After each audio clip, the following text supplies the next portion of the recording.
A major update has happened from Bethesda Game Studios from themselves, just on a Twitter post as well as their own websites and stuff about basically the future of all of the future Bethesda franchises, that being mostly Starfield, Fallout, and Elder Scrolls. Though the big one is Fallout because there's a lot more to talk about, because unfortunately we kind of already knew what was happening with Starfield and Elder Scrolls. It was kind of more of like a will they, won't they type of deal, but that's what we're going to be talking about in today's video. Please subscribe to the channel if you haven't already. I really appreciate it if you do. And remember to make sure to use code technojelly at poggers.shop, linked in the description, for 10% off of any of their products. Now that we got all that stuff out of the way, let's get straight into the video. So Bethesda tweeted out a huge amount of stuff, and they talked about Starfield, Fallout, and Elder Scrolls. We're going to start with the Fallout stuff because it is the most stuff, and let's be honest, Starfield and Elder Scrolls, while big in their own right, the Fallout stuff is the most interesting for me personally and for a lot of people, because we really didn't know what was happening with Fallout. And the biggest announcement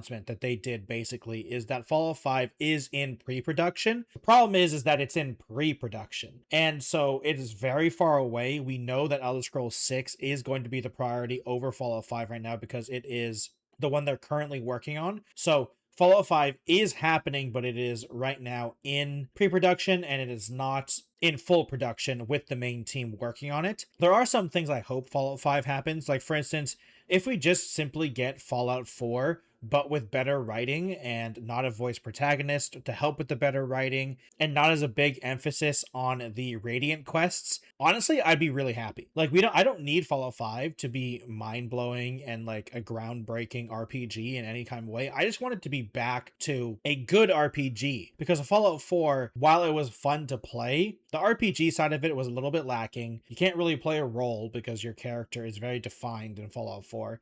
And honestly, I think what really killed it for me is the dialogue system. So now that we already know that, because in Starfield they kind of killed that for voice lined main character stuff, and it does feel like they're kind of going back to what they were good at. I really hope Fallout 5 does follow suit with that as well, because it does feel like they've kind of learned their lesson when it comes to that. So hopefully they continue that lesson with Fallout 5. And honestly, we also know it's going to be running on the Creation 3 engine, which is the engine that Elder Scrolls 6 and Fallout 5 are going to be running. Starfield was on Creation 2, and before Starfield, everything was on the Creation 1 engine. Fallout 4 was the last big project. Fallout 4 and Fallout 76 were the two last projects made on Creation 1, and it was starting to show its age. Creation Engine 2 seemingly was an upgrade from Creation Engine. Starfield didn't have that many crazy bugs and stuff like that from what I remember, and it was definitely better. So hopefully Creation 3 continues to improve the engine that they are using. I'm glad it's still...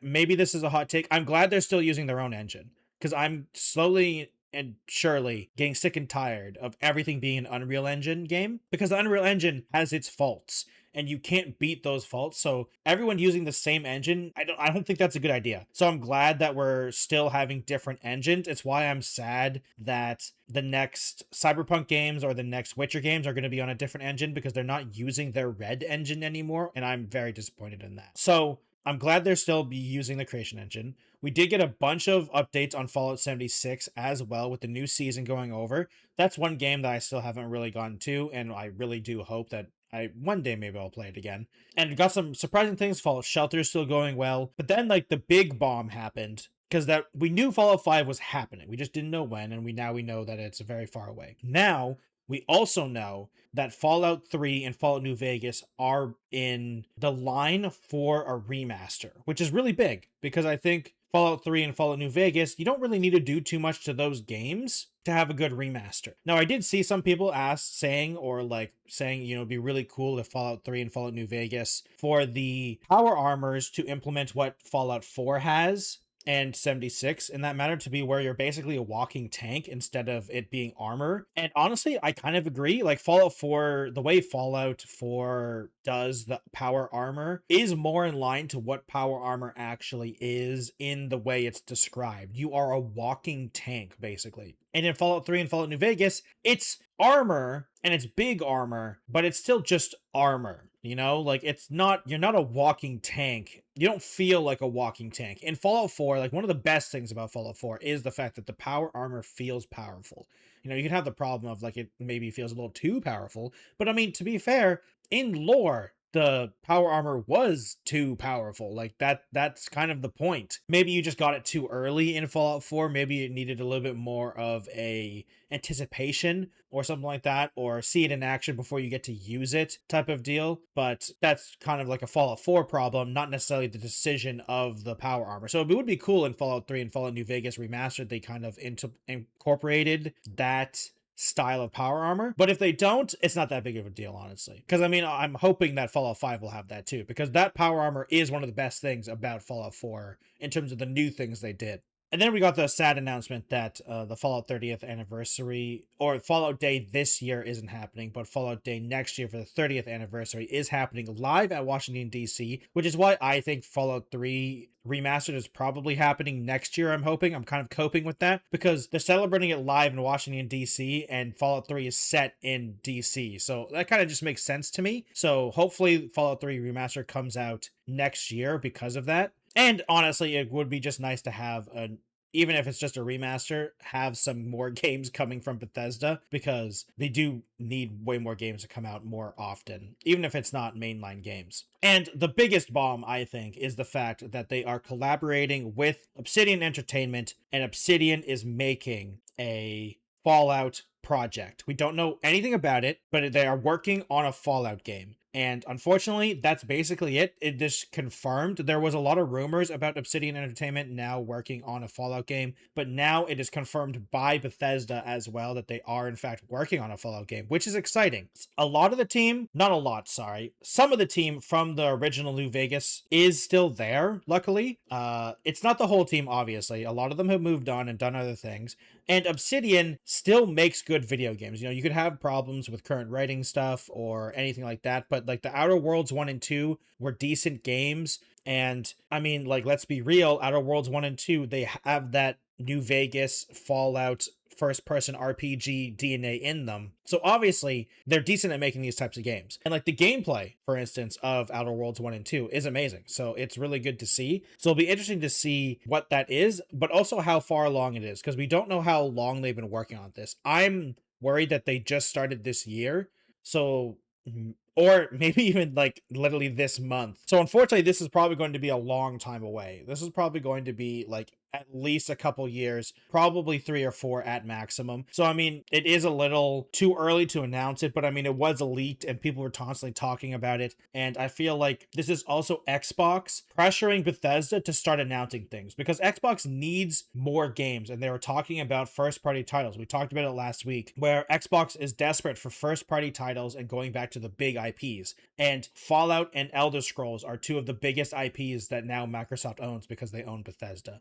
So that is a big deal. And it's kind of crazy that it's taken this long for these games to happen. And I'm happy that Microsoft is either forcing or Bethesda is letting other companies work on these properties. And I think you should let that do that for the Elder Scrolls fan as well. But unfortunately, we didn't get anything like that. So that was the big Fallout stuff. Now, quickly, let's talk about the Starfield stuff. And basically, the Starfield stuff is very short. It's the new DLC and the updates have been happening as year 3 of Starfield is happening this year, continuing on. And a lot of people have really enjoyed the updates, gameplay improvements, all that good stuff. And they're going to be more Starborn content next year, which I'm not entirely sure if that's DLC or not. I'll be honest, I played Starfield for a little bit, said that's kind of fun, but never really went back to it. I played it for like an hour or two and never really went back to it, unfortunately. And I feel like, unfortunately for Starfield, is that the game is fundamentally flawed in the game systems of doing the loop, because it feels weird sometimes. And I've heard a lot of people complain about that. And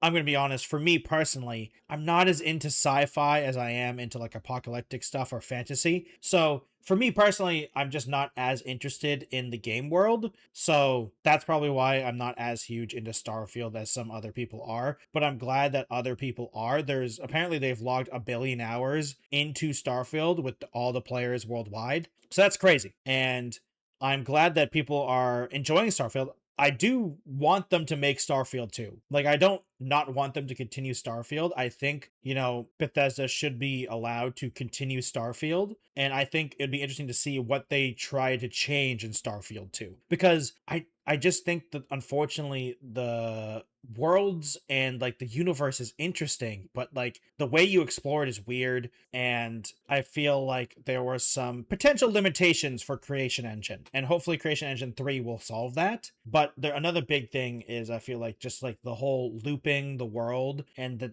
you having to do that one dungeon over and over and over and over again. I've heard everyone complain about that, even people who really love Starfield. It's like it's really dumb that you do the same dungeon over again, like repeatedly. So like hopefully they can figure that out and like make a better system for Starfield or for another Starfield 2 or whatever game they want to do. I'd be down for Starfield if a spin-off game where it's just one or like a couple planets. Well, like a few planets that are very in depth. I think that'd be really interesting to see because you could do so much with the Starfield universe and like all that type of stuff. And that's me not even really knowing it, but I know a lot of people are somewhat interested in it. So yeah, it's one of those games where I definitely need to go back to and like play the game. But it's one of those things as well where like, these games take a long time to play. So they're kind of like an investment of time. And when I want to do other things, it's Starfield isn't very on the high on the tier list when it comes to want to play. And finally, we're going to talk about the Elder Scrolls. Now, the Elder Scrolls, I feel like for a lot of people is a sour point right now because Elder Scrolls 6 was announced so long ago and it's taken so long to make that people are really annoyed that they announced it for such a long time. And it's one of those things where I feel like the Elder Scrolls 6 has taken such a long time to make that one, potential unrealistic expectations, and two, it feels like a problem of like the Duke Nukem Forevers or games similar to that, where like it's just taken so long. It's kind of similar to my first point of where people's expectations, whether good or bad, are so unrealistic. Because like, yeah, everyone has to remember, Skyrim was an Xbox 360 game. We are 2 generations past the 360 now. And there hasn't been a new Elder Scrolls game. So we are so far away from what Skyrim was to what Skyrim now is. Because Skyrim is nothing like it was at launch. Skyrim is a whole new beast. And it is the best selling in the Elder Scrolls franchise. So what can they do with Elder Scrolls 6? And that's like the real big question. Like, how do you follow up Skyrim? And the answer is they didn't for over 10 years. And that's a problem in many different ways. And so it's going to be interesting to see what we even get out of it because we still don't know anything about it. We had that one teaser video that they announced like over 7 years ago, I feel like at this point, and that is all we have. We don't know anything else about it basically, other than the fact within this tweet that they did say that it is their primary development focus. The majority of the team is working on it and it's using the Creation Engine 3. So it's using the new engine. So hopefully that means there's going to be newer, cooler things in this Elder Scrolls game. But like, the thing is, even Creation Engine 2, like even Skyrim to Fallout 4, there are still things that the engine was updated to be able to do. So like, the problem is comparing Skyrim to the next Elder Scrolls is like, it's almost useless because it's been so long. So the technology is so much different. But I mean, like, there's still going to be similar things. Like, I'm sure we're still going to have loading screens because that's kind of like a Bethesda thing. And it's not even a bad thing. Like, I don't think all like games can have loading screens. I just hope it's fast loading screens. Like if you go into a room or something like that or a dungeon and it's a loading screen, I hope it's fast. But it's going to be interesting to see like how it goes. And I'm interested to see like if they change the leveling system at all from Skyrim to the new Elder Scrolls, or if they take some stuff from the Oblivion remaster, because people like the Oblivion remastered, I heard, in terms of the mechanics. Like maybe the performance, not really, but I heard that the actual mechanics people enjoyed. So it really depends on how we are going to see. But the biggest problem with Elder Scrolls 6, it's taken way too long. And unfortunately, it feels like we're still not that close to it. I feel like we're at least 2 to 3 years still away from Elder Scrolls 6. And we're still probably even a year or two away before we even see a gameplay video or a trailer. Because like, oh my God, I really hope that they actually don't reveal anything until they're ready to show us enough. Like, until there's gameplay videos, I don't think they should talk about it at all, honestly. Other than to say that, like, hey, that they're working on it. But in 2 years, if they release another teaser trailer, I think they have completely lost the track of what people think of them. The next thing they show about Elder Scrolls 6 has to be solid. And it has to be concrete things. It can't be a CGI trailer. It can't be a teaser trailer. It has to be the game. Like, I'm not saying it has to be like 20 minutes of uncut gameplay, but there has to be a game there to show, and it can't be super scripted or super edited. Like I'm like saying you can do your vertical slice, don't get me wrong, but there's a version of vertical slice with CGI and stuff like that, and then there's a version of like, oh, this is just a gameplay trailer, you know? Like there has to be a certain realism of what the game is to be expected to be, you know? It can't be just a cutscene. So that's what I'm hoping for the next Elder Scrolls 6, because I hope we get it in a couple years, because it's taken way too long. That's all we're going to be talking about today. Thank you everyone for watching today's video. I really appreciate it. Once again, please subscribe to the channel if you haven't already.